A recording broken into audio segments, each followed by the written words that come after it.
What's up, everybody? We are back again to rank the movies that we watched, the movies we've seen in the past month. This is for the month of August. We're a little late because somebody who's been sick forever. So yeah, so if you hear some coughing, that's just because he's bringing it to you. Yeah. He's fighting through the pain. My fifth favorite movie for the month of August is Rocky. It is an iconic movie, iconic music, iconic quotes, iconic scenes. We have the whole workout montage trope because of Rocky. But I bet most younger audiences, and maybe you're the same, would be surprised watching this movie because it's like a love story and it's got atypical characters and weird mannerisms and the way they speak is not what you typically see and probably not what you would expect. And I think the ice skating scene is kind of sums it up. That's my favorite scene in the entire movie. My fifth favorite was Kong Skull Island. I'm a big fan of the Monarch series. That's what I'm calling it. It was a very entertaining movie. It had great special effects. I enjoy those movies. All right, my fourth favorite movie for August was Batman Begins. Rocky's probably the better movie, although Batman Begins is awesome. But I do think that Nolan's Batman trilogy in general is overrated. When I say overrated, I think they're awesome, but fanboys just make them like they're the greatest thing of all time. But I mean, they are great. Yeah. My fourth favorite, Godzilla. After I was better than Kong Skull Island. It was like Jaws, where I think a lot of people didn't like it in the newer generation because it was slow.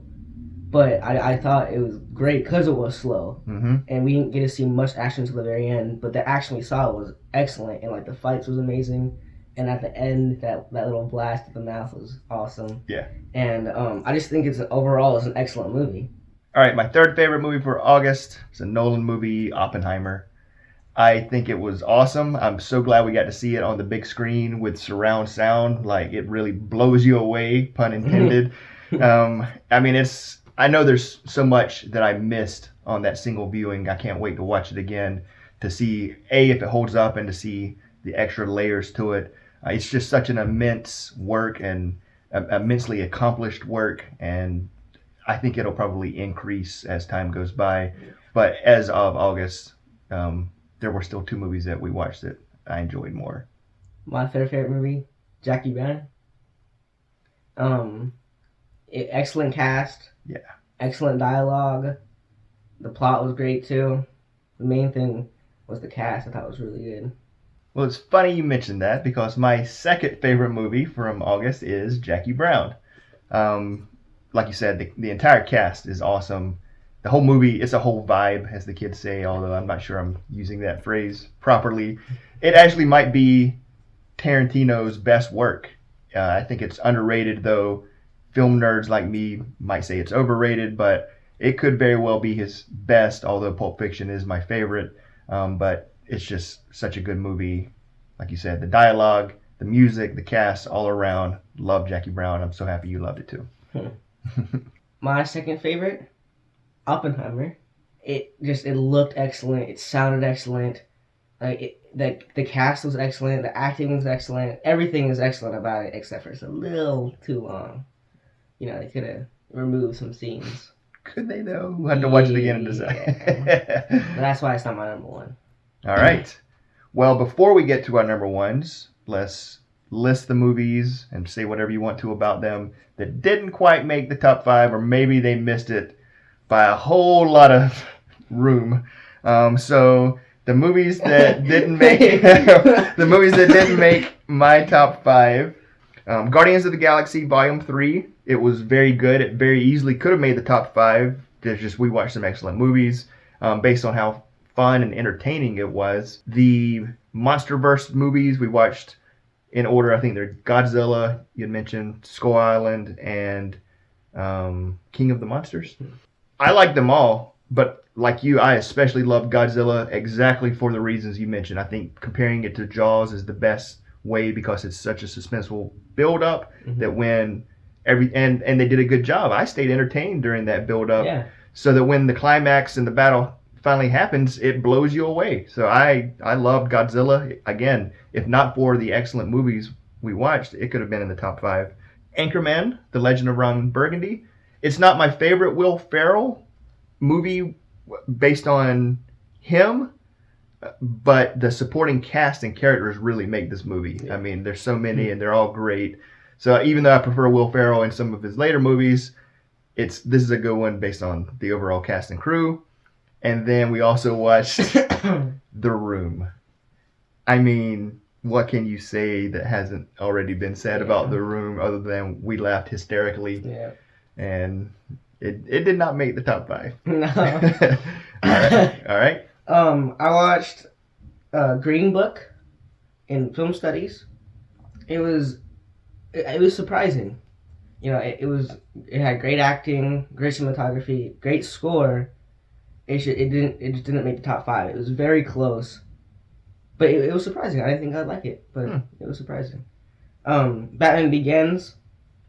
So I like that movie. Mm-hmm. You know, I thought it was well made. Mm-hmm. But like, the suit kind of looks weird, and like the way he screams or yells is get over here. Yeah. It just. But I thought it was well made though.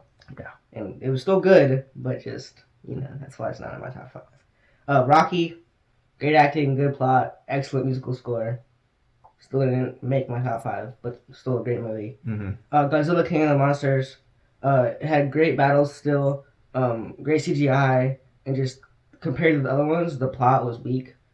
Which, the other one, the plot was weak, but like this one's way more than the other monster movies. Mm-hmm. So I didn't like it as much as the other two. The Fugitive, I also watched in film studies. Good acting, good plot, good suspense. Mm. You seen the movie, right? Yeah. Anchorman, Legend of Ron Burgundy. Burgundy. Lighthearted, enjoyable, funny. Yeah. Guardians of the Galaxy Volume 3, good humor, good action, good end to the trilogy. Just not in my top 5. Mm-hmm. And then The Room, it's hilariously bad. It's so funny. The dialogue is just so funny. Like, everything about it is funny. But it's so bad, though. Now to our number 1 movie of the month. My favorite movie that we watched in August was Fight Club. It's one of my favorites, even though I think it is often misunderstood and misinterpreted by young men that are looking for some guidance and validation. I don't think they're getting out of it what's intended. But I can't hold that against the movie because I don't think that was the movie's intention. I think it's actually a side effect of Brad Pitt being at like peak performance that guys don't realize how much they want to be him in that, Tyler Durden, that version. And they're missing some things. But regardless, I think it's one that gets better on rewatch. I think they did a great job. I read the book after the fact, but I love the movie, and I'm happy we watched it. My number 1 is Fight Club 2. Also, I didn't know they made a sequel. Amazing acting, awesome plot, good lighting, good What? cinematography. Good lighting and cinematography. That's great. Yeah, but it was amazing acting. But yeah, my number 1 too. All right. Well, we would love to hear what you think about our opinion of these movies if you've seen them, and also what were your favorite movies that you watched in the month of August. Sorry for getting this out late. But until next time, take care of yourself, and thanks for watching. Bye.